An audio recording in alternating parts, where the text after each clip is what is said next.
Hey guys, if you remember my other video, I'm laying down on my bed. It's the daytime, I'm asleep. I worked the graveyard shift before, so I'm very tired. I'm sleeping. All of a sudden, apartment door opens up. I don't think nothing of it because I have a roommate. And I'm thinking maybe my roommate has company over. So I start hearing some more, racket in the house. All of a sudden, again, I'm very groggy, barely waking up, and I see two guys in my bedroom. They look like gang members. They're actually in the doorway. But all I really see is, male figures. See these male figures. I don't see their hands. I don't totally know who they are. All of a sudden, they start cussing that they just saw me. And at that moment in time, I realized that they didn't belong in my apartment at all. They're unwanted guests. So I only have a couple of seconds. You're talking about maybe 1 or 2 seconds from the moment of time when they open the door to the moment of time when I'm able to realize that there's a problem. So they turn around, they start running actually out, and at that moment in time, I reach underneath my bed, grab my Glock 45 caliber gun, and slowly walk out and clear the room. And there's clear the whole apartment actually, and there's nobody in sight. Call 911. Anyhow, there's a lot of things that I would have done differently. That was 16 years ago. We're in 2019. I'm a lot older and mature and a lot more experienced than I was when I was a little 22-year-old kid. So one of the things that I have in my house, again, I do have a Glock. This is a Glock 22 caliber. It's a Glock 22 chambered in 40 caliber. I have a white light on the gun, so the light is mounted to the gun, and it allows me to have more control over the weapon. Okay, when you fire a weapon, muzzle flashes up and down. Okay, if you have only one hand on the gun, it's gonna recoil a lot more. Okay, but if I have two hands on the gun, it's gonna recoil less. I'm able to do that, to put two hands on the gun if I have a white light attached to the gun. I'm able to identify the problem, and that's something that I learned from that incident. Okay, I want to know what the hell the problem is. Able to identify it, and I'm gonna, shine my light at them, and I'm gonna look at their hands. That's the first thing I'm gonna do is look at their hands. They're not gonna kill you with their feet, their toes, or with their face. They're gonna kill you with their hands on a gun. So that's the first thing that I'm gonna look for. Great thing about a pistol in my house is I give it to a family member that is trained to use it. If I have maybe multiple people, I could hand this gun over. This is not, believe it or not, this is not my primary weapon in the house. Primary weapon in the house is an AR-15. Some of you might think this is overkill. This is not overkill. Let me tell you why. Okay, this Bravo company, USA, BCM, this is AR-15. It's chambered in 5.56, and it also shoots a .223 caliber rifle cartridge. What I love about this cartridge, and let me tell you why this is an overkill. Okay, when this rifle shoots, it shoots this .223 caliber. When it hits you, your velocity, the velocity of the 16-inch barrel is maybe about 2,700, 2,800 feet per second, very fast.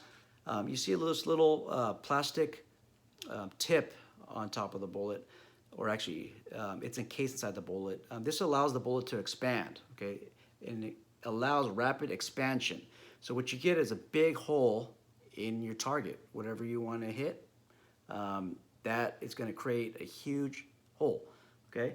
The reason why you want a big hole in that target is it causes more blood loss to the vital organs, to muscles, just tons of blood, and it causes that person to fall very, very quickly. It allows the problem to stop. A lot of blood loss, the person's going to collapse a lot faster. Okay. What I also like about a rifle is, when you're shooting, it's a very stable platform. This is a BCM Bravo Company rifle. This is a flash suppressor / muzzle device. It almost acts like a muzzle brake. when I shoot this, there's very little recoil at all. It's also a mid-length gas tube. Gas tube ends around here. You fire, again, it's very smooth, very smooth. I can get shots on target very fast. What I also like about the rifle, I have a red dot, little red dot scope, and you probably can't see the red dot, but it's a small red dot right on the scope. I'm sorry, right in the middle of the scope. Allows you to get shots on target a lot faster. And I can also keep both of my eyes open if I have to. This allows me to have peripheral vision. Okay, I can see 45 degrees. I can see in front of me. I have a good view of everything. This rifle also has a sling. Okay, what I like about the sling is it allows me to maneuver with the gun a lot easier than if I didn't have it. Now, what I mean by that is, let's just say, I have a guy in my house and I put him to the ground.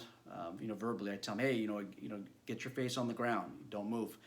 I could easily, apply the sling and let this hang, and then I could put my foot on his, on his back, while I call the cops. I'll probably just put my knee on it while I call them to go pick them up. But anyhow, it allows me to maneuver. Good thing also with the rifle. Now this is a California compliant rifle. So what that means is when I'm done, I can't drop the mag.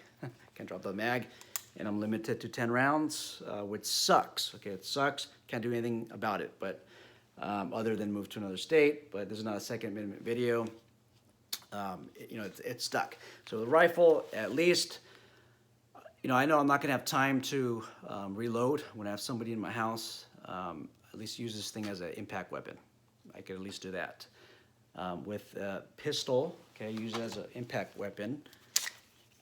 You can actually, if you hit somebody with the muzzle, you can actually cause the gun to become, the action to become out of battery, and you can't fire anymore. So that's the difference here. Okay, so rifle, I also like the rifle because it's accurate. If I have a hostage situation in my house, I could fix the problem very quickly. This thing is sighted in so accurately that I can probably hit this bad guy in the eye and he wouldn't even know it. It's sighted in 35 yards. If I have a problem across the street, or actually if my neighbor has a problem across the street, something's going on, I don't recommend getting involved with neighbors, but if their life depends on it, I could shoot accurately from far away. I could sight it in at 35 yards. It just means that if whatever the red dot is at 35 yards, it's going to hit, and I don't need much of adjustment of up and down to hit what I need to. Good thing to have. These things are a good thing to have. Rifles are good to have. Instead of just firing into this guy 3 or 4 times, and this guy having a chance of getting up and and shooting me or attacking me or finishing off his threat with a pistol.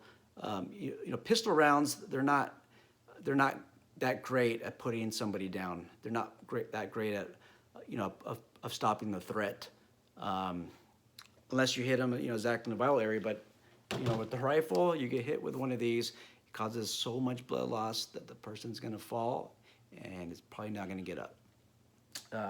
So that's my these are weapons that I have in my house. You might just have a bat or maybe a metal pole or something else, and that's your choice. Not guns aren't made for everybody in the house. You should be trained with them. Okay. Also, something that some people might I guess comment on is, hey, you're letting everybody know what guns you have in the house. Well, that's true. I have guns in the house, and if you want them, come get them.